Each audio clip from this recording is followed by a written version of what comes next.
everyone, welcome back to the Colour Cave where we like to play with art stuff. My name is Jem. So this is the art subscription box from here in the UK.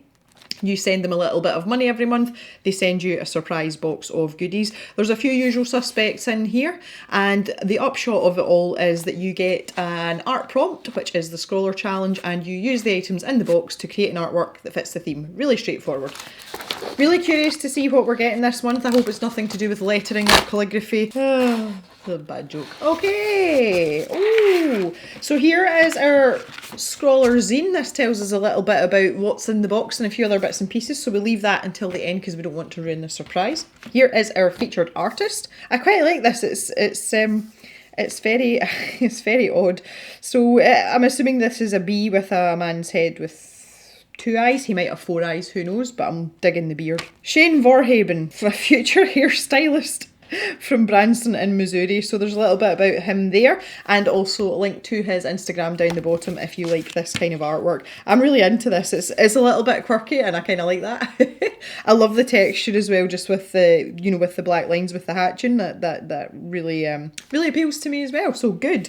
I'm none the wiser as to what we've got here though in terms of supplies. So here is our drawing surface. We normally get one of these every month, and I'm glad that the subscription boxes in general have veered towards giving you a pad of paper rather than just a couple of loose sheets. When you do get a subscription box every month, or like me, several subscription boxes, you soon lose track of each brand of paper and you just end up with loads of loose bits of paper.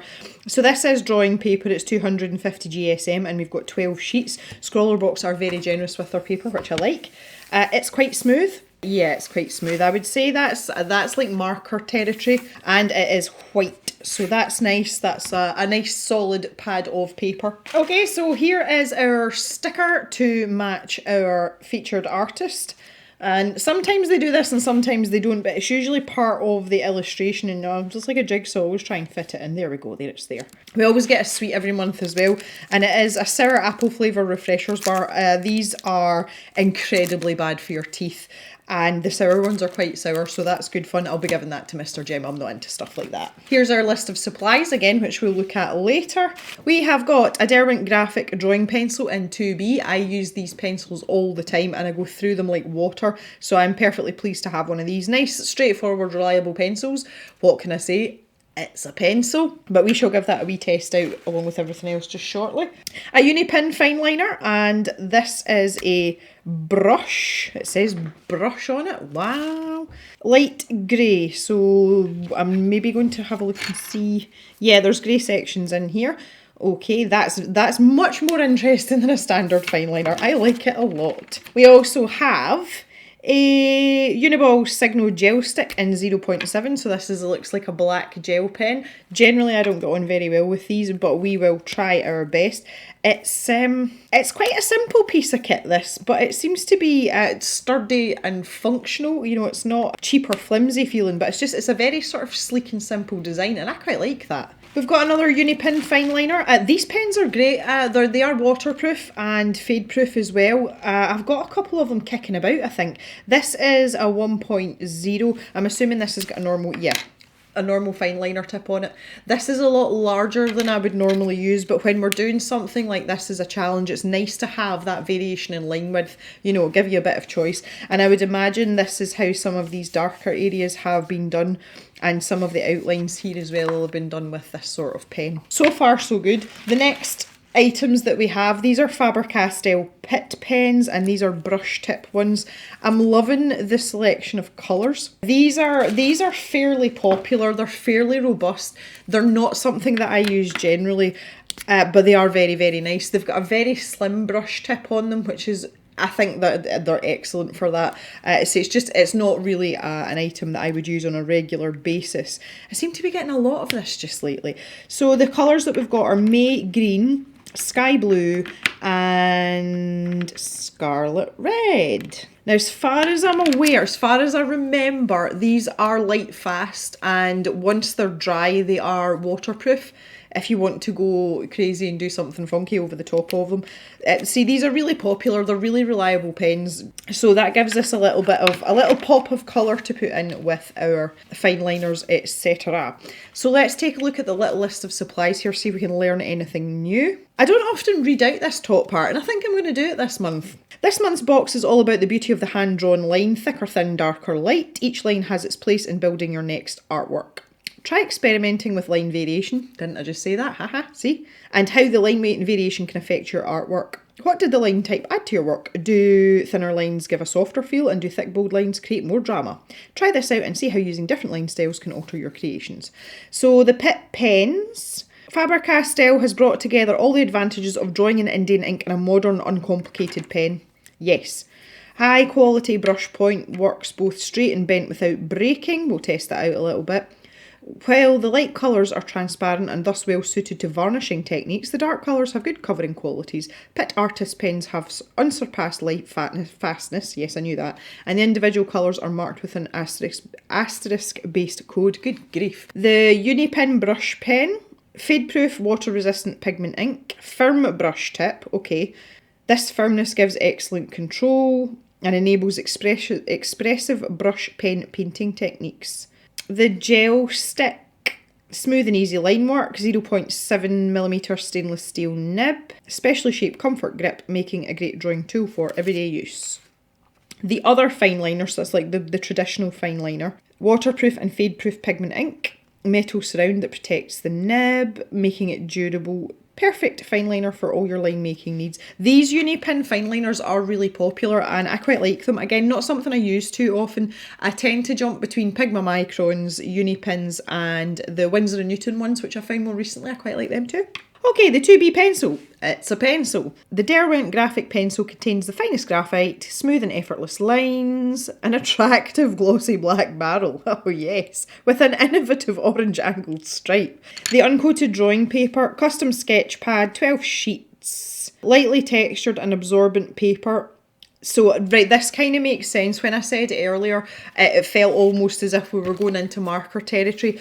For using these Pitt pens, that's what we want. There's not much texture in that at all. So fine for sketching in pencil, maybe not good for graphite sketches, you know, if you're going to use the rest of the sheets at a later stage. The Scrawlrchallenge prompt is leading lines. Well, you can kind of take that any sort of way you want, really. That's really open. Okay, I'm gonna have to have a little think about that. I'm gonna make myself a cup of tea and have a think about that. That's very open. Sometimes these prompts can be quite restrictive depending on how you interpret them, and sometimes they're completely blown wide open like this one. So yeah, that's interesting. We've got our wee scrawler zine here. I actually really like the pattern on the front of this. This feels rather soothing. I quite like it. Okay, so this is the sort of quick rundown. Brush nib colouring. This sour apple chew has a delicious sherbet centre, vegan, gluten-free and no artificial colours. The brush shader, I like the fact that they've put that in as the comment here. A smaller brush nib with a light grey ink, perfect for adding a little shading. I'm sure I talked about that with another pen in a recent video. These boxes have come in a run all really close together and I'm starting to mix things up in my head now. Okay, a little chat with the Scrawler artist, Shane Vorhaben. He's a handsome fellow. So little interview with him. He's got a very distinctive art style. Here's some of his other artwork down here. And I am always slightly envious of people that have got a distinctive art style, because I definitely don't. I kind of jump about between things depending on what I'm doing. But that, you know, that stands out in a crowd and you would know that that was his from a fair distance away. I like it though. I do like it. This thing with the eyes, you can see he uses the same style of eyes as well as the line work in all of his pictures that have got eyes. They've got these, you know, really sort of grain of rice shape to them. Okay, so some tips for using our supplies. He likes the Pitt pens.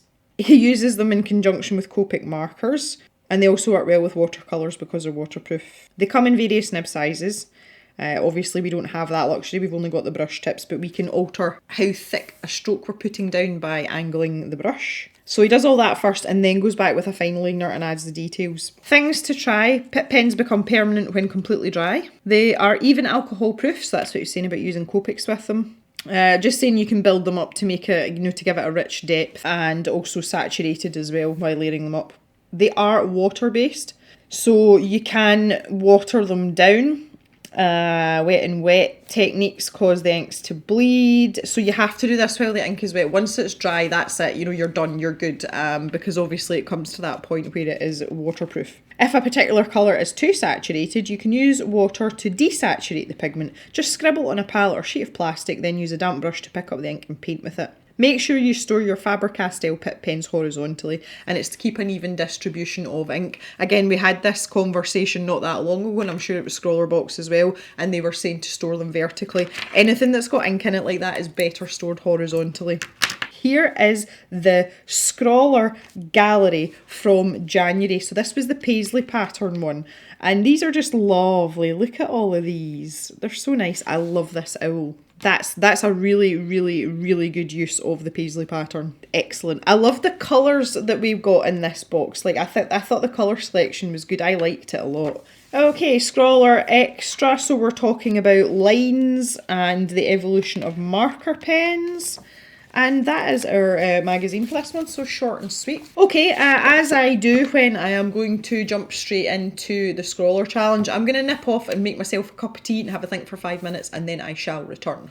Okay, took a wee break there. Decided on juice rather than tea because it's actually really warm in the cave. I do have a long sleeve t-shirt on under this though, so I should probably take this off and it might not be quite as warm. Anyway, that's beside the point. Okay, so I had a little think about this leading lines, and there was a few things that sprung to mind, but I was trying to keep in mind the supplies that we've got. So I've picked up another couple of things. Number one is a ruler. Generally I shy away from using a ruler, but I think for what I've got in my head it would be wise of me to do so. This did also come in a Scrawlrbox, so you know, I thought I would kind of only make it half cheating, you know. I've also got here a medium-sized water brush. This is the Kuretake Zig water brushes. I use them all the time. They're my favourite. And I've got a little palette here because I'm thinking I might water down some of these Pitt pens and maybe use them in a bit of a more of a wishy-washy style.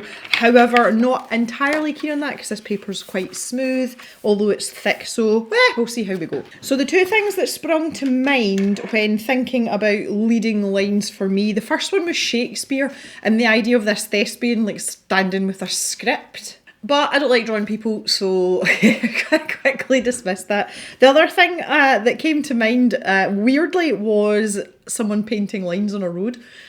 Have you ever watched people do that? It's so satisfying. Anyway, so I kind of thought I would go along those lines. And this colour reminds me of the colour of the Forth Bridge in Fife.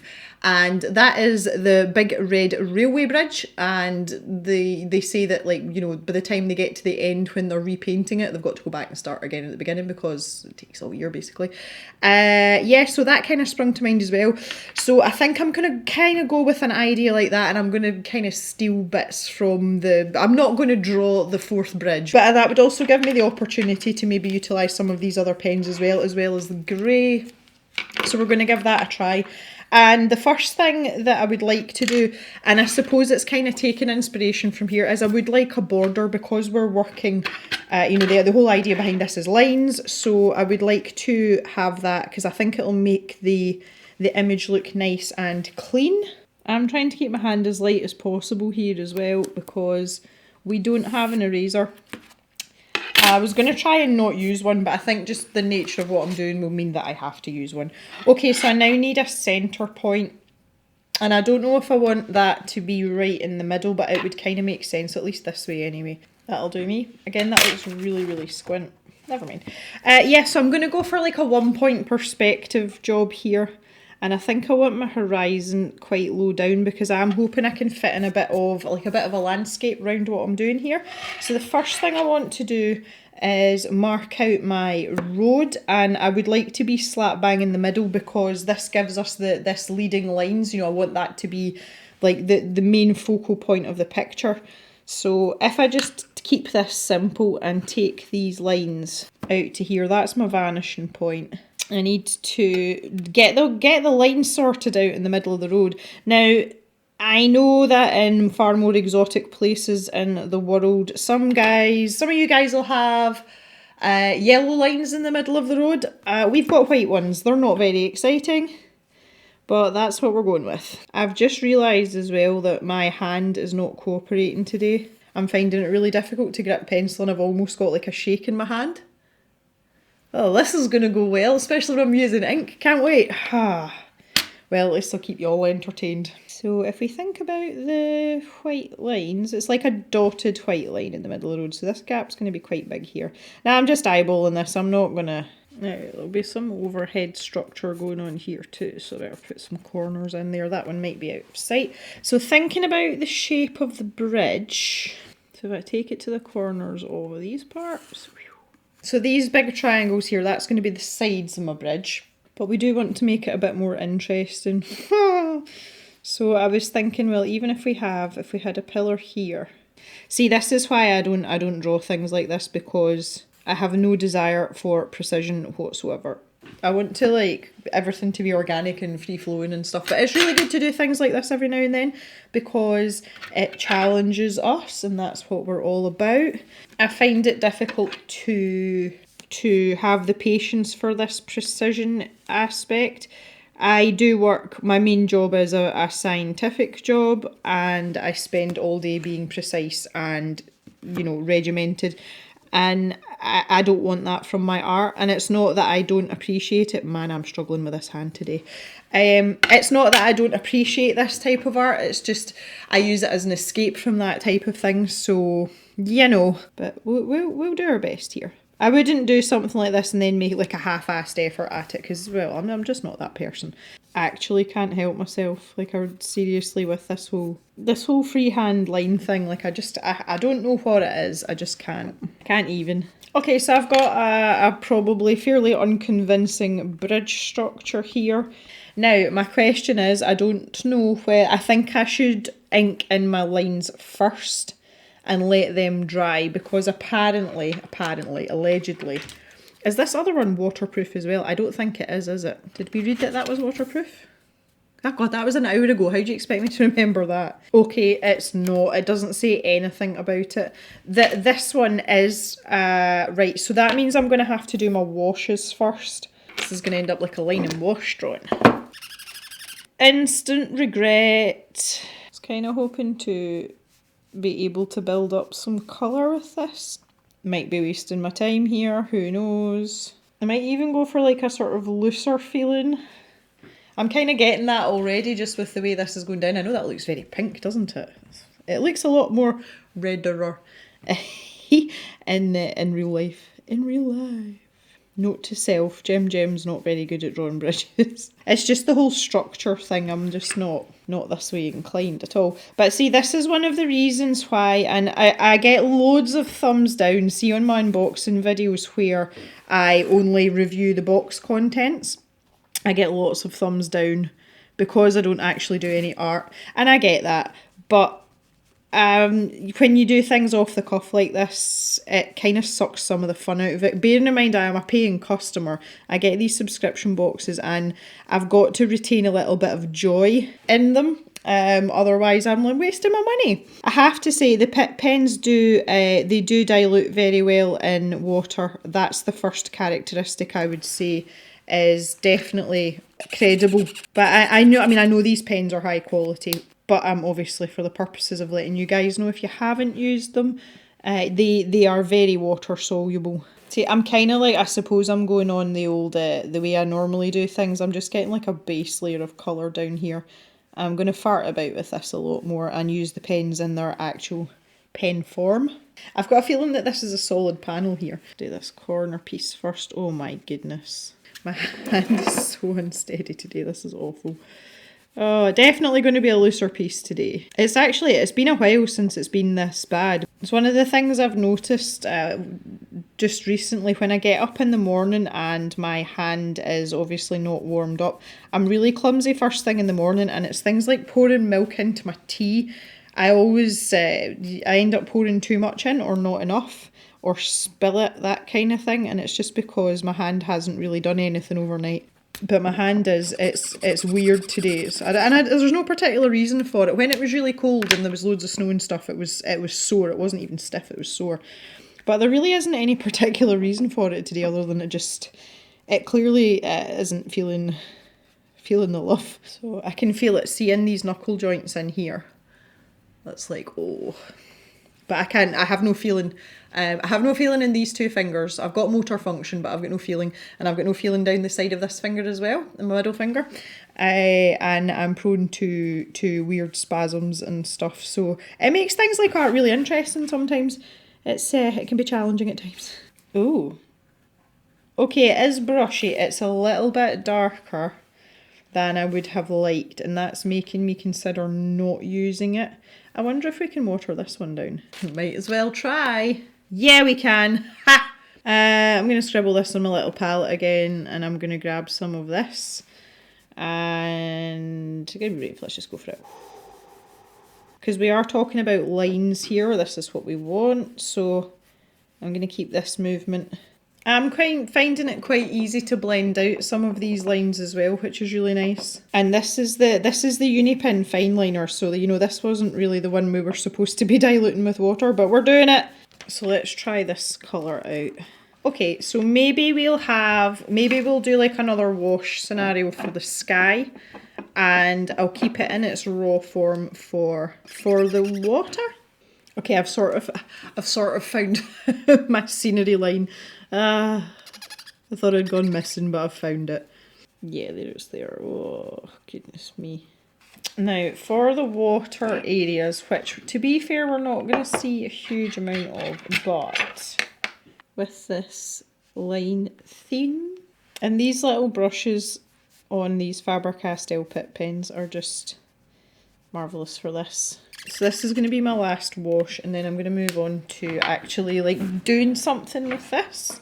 So in my mind here, basically I'm just separating off what is landscape, what is sky, what is bridge, and we'll just deal with everything later. Got a strangely large mountain here. Okay, so now I'm hoping that everything else is going to be dry, and I'm going to start over this side, and this is where we're going to get into some serious work. So I'm going to use these pens a little bit more forcefully now, and this is where we're talking about lines. And this is the thing, and I've said it quite a lot recently, especially just because a supply isn't something that I like to use doesn't mean it's not a good art supply. I mean, look at these pens, they're so pigmented. They're really consistent. They've got a lovely brush tip on them. They are nice pens. I just don't like using pens. I am trying to use them to the best of my ability, which granted isn't great because, well, you've got to practice these things to make them, to get yourself good at them. So I'm wanting these to be fairly vibrant, and as the picture recedes, this colour is going to get paler and paler as it disappears off into the distance, so you can see where I'm going with that. For the majority of this, I do want to keep my strokes going in this direction, and that's just sort of feeding back into this this idea of leading lines. Okay, I'm going to go back and grab some of my green now, and I just want to start doing something with it. Just maybe getting it a little bit more saturated in down these bottom areas. This wouldn't be Scotland unless there was a bit of grey in the sky, because that's the way things work here. It's better, it's a bit more realistic. All you Scottish cavers, you know what I'm talking about. I'm trying to sort of pick and choose the areas where I'm doing this, because there are little pockets of blue there that look quite nice. I don't want it to be a really depressing Scottish sky, but, you know, got to represent. So I figured because this is all about lines, that's the way I'm going to keep it. So I'm just using this little grey Unipin here. I'll build up some excitement round my clouds up the top here. Now, even though this is a brush, it is quite firm, so when you're doing things like this, you know, you can get quite a steady line width, and yeah, I'm quite enjoying this here. This is actually quite a nice little pen. I have used the Unipin pens in the past, and I've never had any complaints about them. Again, not something I use all that frequently. But when I do use them, yeah, I'm quite happy with them. So yeah, wee bit of an ominous cloud there. Maybe it's thinking about having a wee rain on somebody. Again, not uncommon. As Billy Connolly once said, if you don't like the weather in Scotland, wait 20 minutes. Very changeable. Today's a prime example. It's now it's starting to rain outside and the wind has picked up. So I'm just kind of mimicking what's going on outside the cave window right now. Now we've got our hillside here. Now I'm thinking more about contours rather than just straight lines here. And I've kind of like naturally made it darker here. So let's use this to our advantage. Getting a distinct sort of like Super Mario feel to these, this here hillside. Now I've decided I'm going to take this 2B pencil. With it being a 2B, it does have a little bit of softness about it. And I've decided that I am going to use that to my advantage here. And I do want this to be a lot darker down at the front here. It's not going down terribly well over the areas where I've put quite a lot of water on. I've probably compromised the texture of the paper and the integrity of the paper a little bit, but it'll be okay. A little bit more in here. Oh. Those lines went completely the wrong way, but never mind. It's not what I was going for. So I've decided just to freehand the border as well. It's just, I don't know, it's just me being me. Even with a bit of a shakier hand today, I just find it easier than faffing about with a ruler. So yeah, that's it really. But I'm using this this fatter fine liner for this, just round that outside area. And yeah, that's not bad at all. I don't know where else I'm going to use it. I might use it on these pillars here because I'm going to make these into sort of rivets. And for the rest of the fine lining that I'm going to do, which is just going to be the bridge area, I'm going to use this gel pen. That again, very consistent, very smooth. I had no issues with that there, freehanding it, which is absolutely perfect. So I'm quite interested to see now how I'm going to fare with this. Generally speaking, I don't get on very well with gel pens. I find them quite inconsistent. I'm just trying to keep the idea that ends a lot further away, so I've used like a broken line there. And as I come further up here, eventually these lines are all going to join up together. You know, so it'll be a solid line by the time I come to dealing with this part here. I wouldn't say this is great for precision. Again, I'm just having the usual issues that I have generally with gel pens, and that is just sometimes they skip a little, especially if you make like quite a quick movement with your hand. And that's just what I'm experiencing right now. And when I'm doing these broken line sections, that's actually okay, it's quite helpful. But generally, we'll see how we get on further up. And it's leaving kind of like blobs as well. Again, that is generally the nature of rollerball pens, though they're meant to be used in a smooth fashion. They're not meant to be used in this kind of like broken style. But yeah, it's just not really very helpful. Oh no, this pen's horrible. I say it's coming out in big blobs as well. I've got like no line consistency. Oh boy. I would say it's temperamental at best. The parts where I don't want it to do what it's supposed to do, it's not doing it, and vice versa. And I'm ending up with like really big, horrible, heavy lines where I don't want them. Frustration. Like the one place I wanted a really solid line in the thinner line width was across this like crossbar here.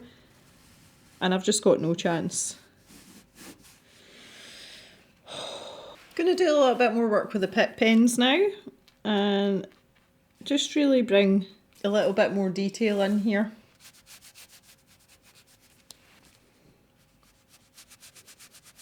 I'm going to go back for another go with this gel pen. Oh, I need to get this finished. It is so frustrating. No, I was actually on the verge of losing my temper there. That's why I had to stop. Oh my. Just got this one little section to do. Come on now, we can do this. No, the minute I just go for one continuous line, it starts to skip. But if I use my normal like sketchy motions, then obviously that ruins your line quality. I've decided these are going to be metal panels. It just took me a wee while to make that decision. I didn't actually designate or allocate a light source in this, so which is probably a good thing because I think it would have complicated things too much for myself, and I'm clearly just not in that place today. But that is a-okay. So I'm just going to kind of keep this quite uniform. Try and keep it dark in this, you know, in this sort of back corner towards us, and then lighten them out as we go.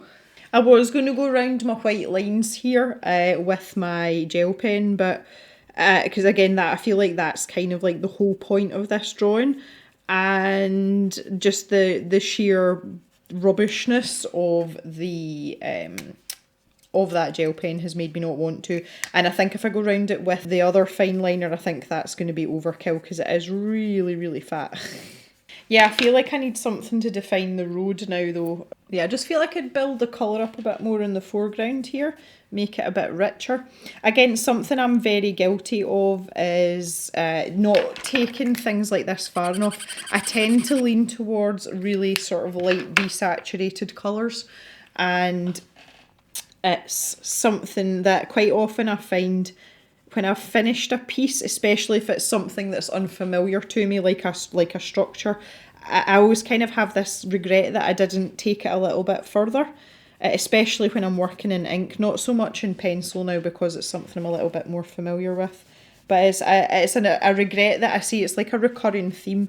So I do try and persevere and maybe step back. But on days like today when I'm doing this all in, you know, like all in one go, and I've got the sort of time pressure on me as well, I never expect these artworks to turn out well. I just don't put that expectation on myself. And I think it's important to show everyone that side as well, because more often than not, if you put yourself under pressure and you don't prepare, obviously it depends on the individual, but you will produce better work if you have time to sit down and plan and, you know, sort of experiment a little bit. Whereas when you go straight in, especially if you're stupid enough like me to pick a subject that you're not familiar with, you can't expect miracles.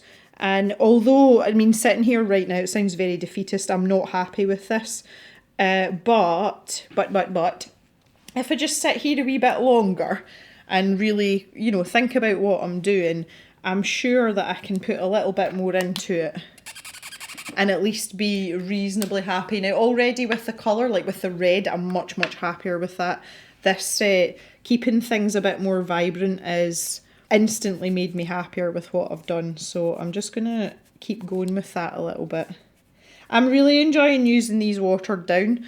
Again, I have a tendency to do that, but if I had the choice, I would just rather use paint because it seems a bit pointless to get a pen to rub it onto a palette to take it off again. The other thing that I'm sorely tempted to do is to take this blue colour. I may live to regret this, but we're playing with art stuff. This is what we do. And I'm going to try and add a bit of a blue tinge into these panels. Oh my goodness, I'm going to regret this.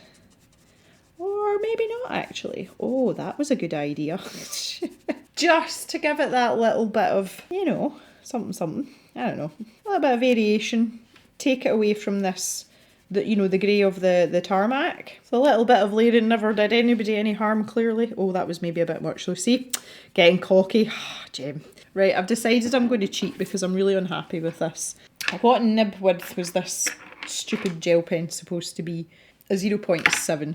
Got myself a Pigma Micron. Call me a cheat all you like. I'm substituting for a poor supply. Again, just freehanding it because why not? We got there though, we got there.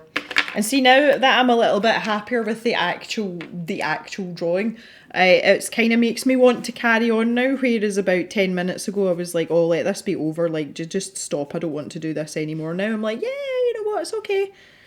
I do this, it's fine. To be fair, I don't think I was asking much, like, I really don't. For a fine liner to draw in a line, wowee. This is just what's left over on my palette, so I'm just like, yeah, might as well use it. Okay, I'm going to stop there, number one, because I've kind of run out of time, but secondly, I feel a little bit better about things now. A couple of things that I wish I'd done is I wish I'd had a designated light source, and I will bear that in mind for next time. I think I need to have a little bit more confidence in what I'm doing. See, I'm just like, now I need to just start putting extra things in. This is what happens, you see. Obviously, drawing something that I am not familiar with drawing, not architecturally correct in any way, shape or form, not that bothered about that, but just wanted to explore a little bit.